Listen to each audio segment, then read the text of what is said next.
ಇಲ್ಲದೆ ಪಾಂಡವರೇ, ದ್ರೌಪದಿ ಇಲ್ಲದೆ ಭಾರತವೇ, ಗಂಡು ಇಬ್ಬರ ಸ್ವತ್ತಲ್ಲವೇ. ನಮ್ಮ ಜನ್ಮಕ್ಕೆ ಈ ಹೆಣ್ಣು, ನಮ್ಮ ಮರಿಯ ಜನ್ಮಕ್ಕೆ ಆ ಹೆಣ್ಣು, ನಮಗೆರಡು ಕಣ್ಣು ಎರಡು ಹೆಣ್ಣು. ಮೂಡಣದ ಸೂರ್ಯ ತಾಯಿಯ ಮಡಿಲಂತೆ, ಪಡುವಣದ ಸೂರ್ಯ ಮಡದಿಯ ನೆರಳಂತೆ.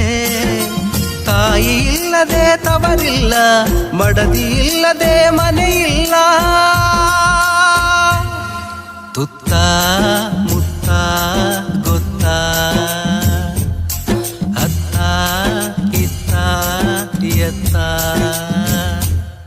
ಮುತ್ತು ಕೊಡೋಳು ಬಂದಾಗ ತುತ್ತು ಕೊಟ್ಟೋಳ ಮರಿಬೇಡ.